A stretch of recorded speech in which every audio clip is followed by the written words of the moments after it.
Hola, nos encontramos nuevamente, espero te esté yendo mejor con tus finanzas, agradeceríamos que te suscribas y nos dejes un comentario sobre el contenido, ideas o preguntas que tengas, intentaremos responderlas en los siguientes vídeos o en los comentarios, entra vídeo. La deuda nacional de Estados Unidos actualmente se sitúa en 34.8 billones de dólares. Para ponerlo en contexto, la población de Estados Unidos es de aproximadamente 333 millones de personas, lo que equivale a más de $100.000 de deuda nacional por persona. Sin embargo, lo alarmante no es el valor absoluto, sino la tendencia. Como mi amigo Richard de The Plan Bagel dijo una vez, no hace falta ser economista para reconocer que este es un gráfico bastante preocupante. Pero lo más aterrador de esta situación es que el gobierno de Estados Unidos no puede pagar la deuda, literalmente, no pueden hacerlo. La Oficina de Presupuesto del Congreso ha dicho que dentro de 10 años la situación será peor que hoy, no mejor. Entonces, ¿a dónde lleva esto? ¿Existe algún truco que Estados Unidos pueda utilizar para esquivar el problema de la deuda? Para llegar a eso, primero debemos entender lo básico. El gobierno tiene una deuda de 34.8 billones de dólares, y cada año aumenta más. ¿Cómo funciona esto? Bueno, al igual que tú y yo, un país se endeuda cuando quiere comprar algo que no puede permitirse. Así que, como nosotros, un país tiene ingresos y gastos, y si quiere gastar más de lo que realmente ingresa cada año, puede endeudarse para conseguir más dinero. Ahora, al igual que nosotros, esta deuda necesita ser pagada, y si te encuentras en una situación en la que el país no puede pagar sus deudas, el país entra en impago, al igual que un propietario que no puede pagar su hipoteca. Entonces, ¿cómo funciona este sistema? Si el gobierno necesita más dinero, vende lo que se conoce como un bono del tesoro. Los inversores prestan su dinero al Tesoro de los Estados Unidos, y el Tesoro promete devolverles el dinero más intereses en algún momento en el futuro.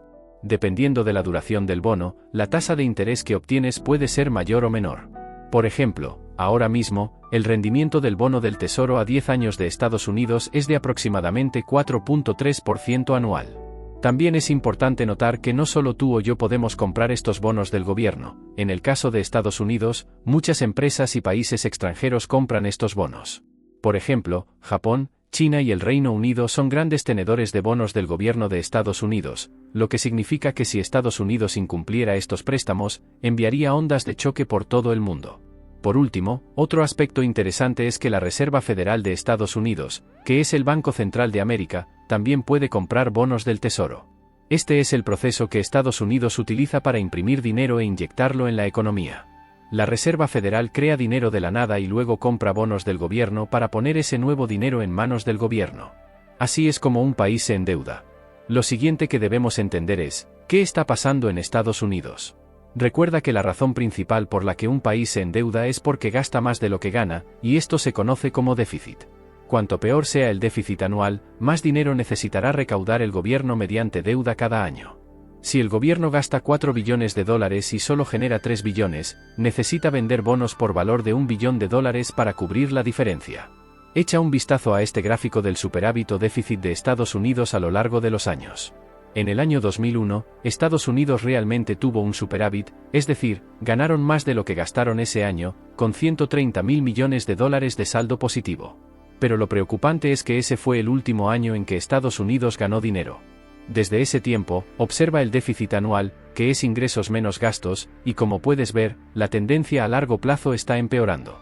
Incluso si excluimos los enormes años de déficit de 2020 y 2021, la tendencia sigue siendo que la brecha entre el gasto y los ingresos se está ampliando cada vez más cada año. Como mencioné, esto significa que, para equilibrar las cuentas cada año, el gobierno necesita recaudar más y más dinero, es decir, necesita vender más bonos para endeudarse más. Eso es lo que podemos ver en este gráfico. En el 2001, la deuda nacional era de alrededor de $10 billones, pero a medida que el déficit ha empeorado, observa lo que ha pasado. En 23 años, la deuda ha aumentado a unos asombrosos $34.8 billones. Ahora, esa es una carga de deuda enorme, pero lo problemático es que Estados Unidos no puede reducirla, y honestamente, puede que ni siquiera quieran hacerlo. Observa esto, es el desglose del presupuesto de este año. Hasta la fecha fiscal, Estados Unidos ha generado $3.29 billones en ingresos y ha gastado $4.5 billones, lo que significa que desde octubre de 2023, tienen un déficit de alrededor de $1.2 billones. Pero echemos un vistazo más detallado a cómo genera ingresos el gobierno.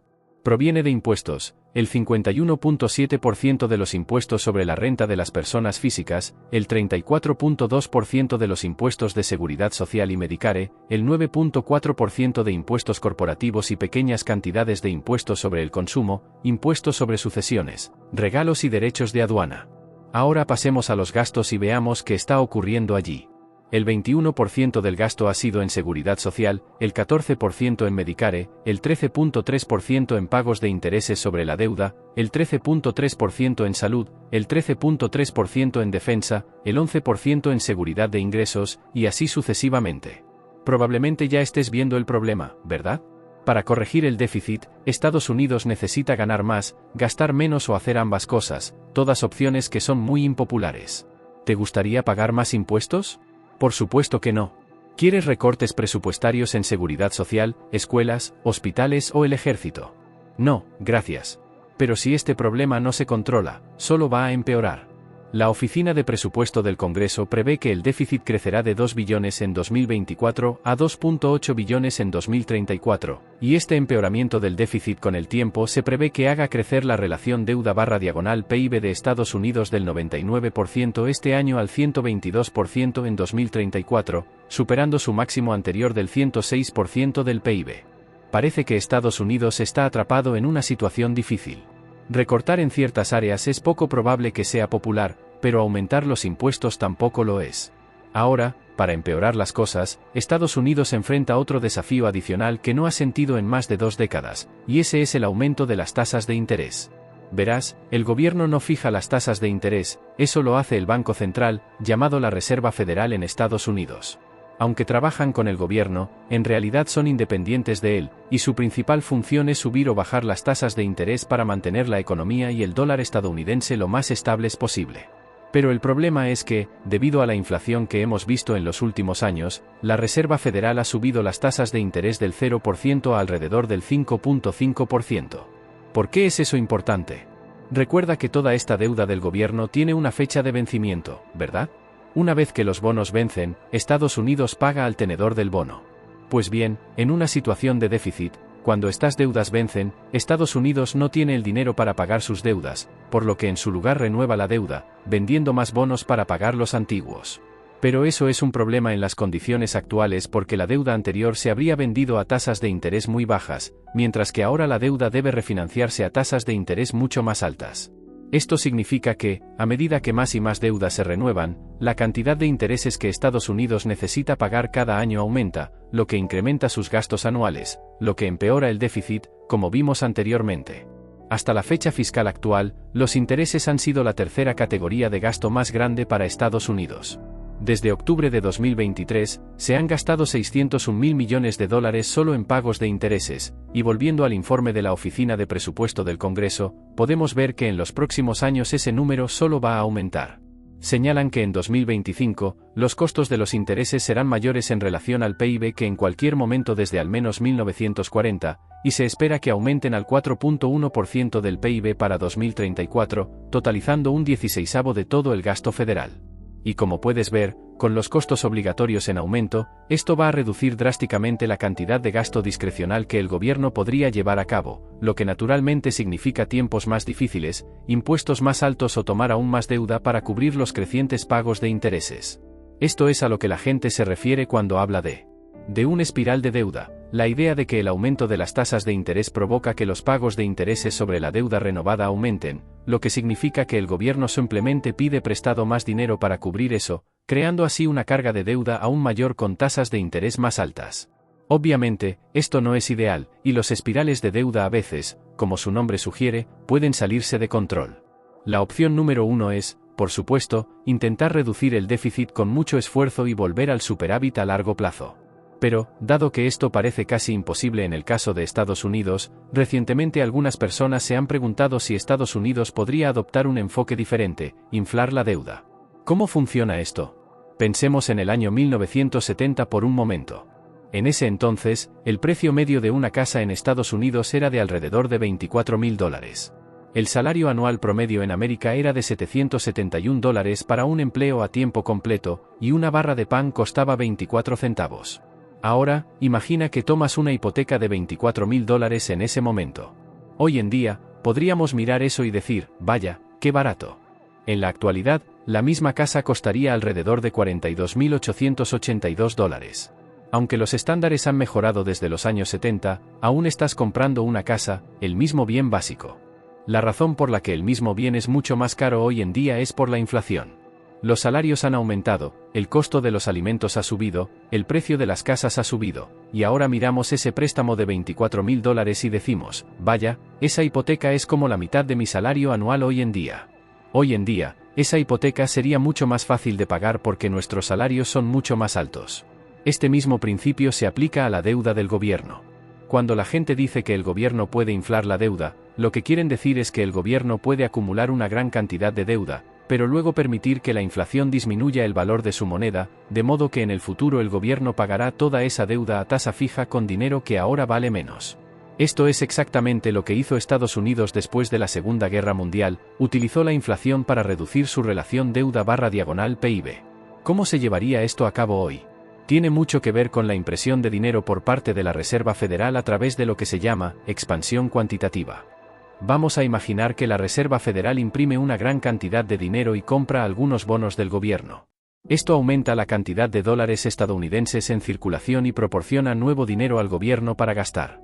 Lo que podrían hacer con ese dinero es invertirlo en la creación de empleos, en infraestructura u otros programas diseñados para aumentar la productividad de Estados Unidos, y eso es algo positivo. Si la productividad aumenta, entonces las empresas y los trabajadores ganan más, lo que lleva a mayores ingresos y más ingresos fiscales. Los costos de endeudamiento más bajos también significan más inversión, lo que causa un aumento en los precios de los activos y generalmente también hace que la tasa de inflación suba. Si este escenario continúa a medida que pasan los años, la aceleración de la economía de Estados Unidos, el aumento del PIB y la inflación constante de todos los bienes eventualmente harán que las deudas pasadas parezcan cada vez más pequeñas en comparación, de la misma manera en que el precio medio de las casas y el salario medio de 1970 parecen diminutos en comparación con los estándares actuales. Así que esa es la teoría general de inflar la deuda, y es excelente en teoría, pero en la práctica no es tan simple. Esto se debe a que siempre hay consecuencias en la economía. El principal problema con la teoría es, de hecho, uno que enfrentamos hoy. Cuando empleas estas medidas estimulativas para empezar a fomentar la inflación, obtienes inflación. Y si dejas que la inflación se descontrole, sabemos por la historia que puede salirse muy rápidamente de las manos, lo que puede llevar a inestabilidad económica, agitación social, y en casos extremos, al colapso o abandono de una moneda.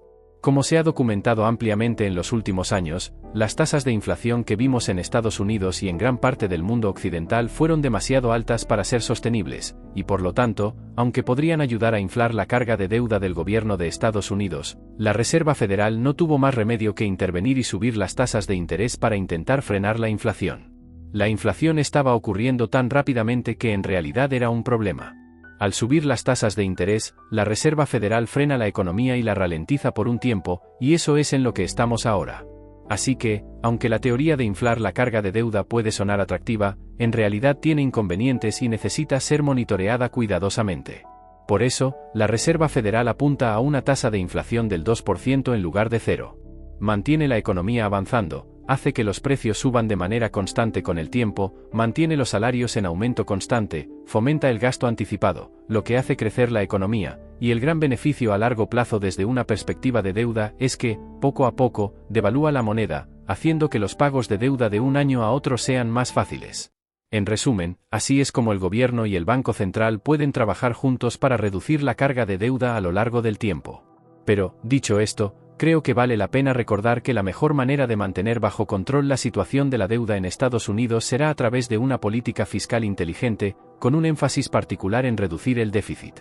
Al final del día, el enfoque más sostenible a largo plazo para la gestión de la deuda de un país no es inflar la deuda, sino tener un país con finanzas saludables.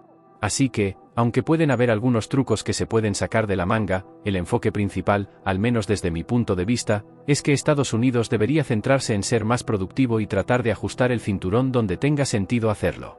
Puedes tomar mi país de origen, Australia, por ejemplo. Ahora, es una economía diferente, pero los mismos principios se aplican. Por ejemplo, el resultado del presupuesto de Australia para nuestro año fiscal que terminó el 30 de junio de 2023 mostró que, aunque también teníamos algo de deuda en los libros, con una deuda bruta de alrededor de 890.000 millones de dólares australianos o el 35.2% del PIB, y también tuvimos que pagar intereses sobre esa deuda gubernamental, alrededor de 11.900 millones de dólares australianos, esto es menos problemático en general porque el gobierno devolvió un superávit de 22.100 millones de dólares australianos. Así que en Australia, ese año, los ingresos del gobierno superaron sus gastos, por lo que el gobierno ganó dinero. Ese es el triunfo definitivo, porque luego pueden decidir usar ese dinero para construir carreteras, escuelas, pagar deudas si quieren, o incluso hacer recortes de impuestos, que es lo que hicieron. Pero en general, esa es la historia detrás de la situación de la deuda en Estados Unidos. Una cosa más que quería mencionar antes de despedirme, he estado creando mucho contenido en Instagram últimamente y realmente lo he estado disfrutando.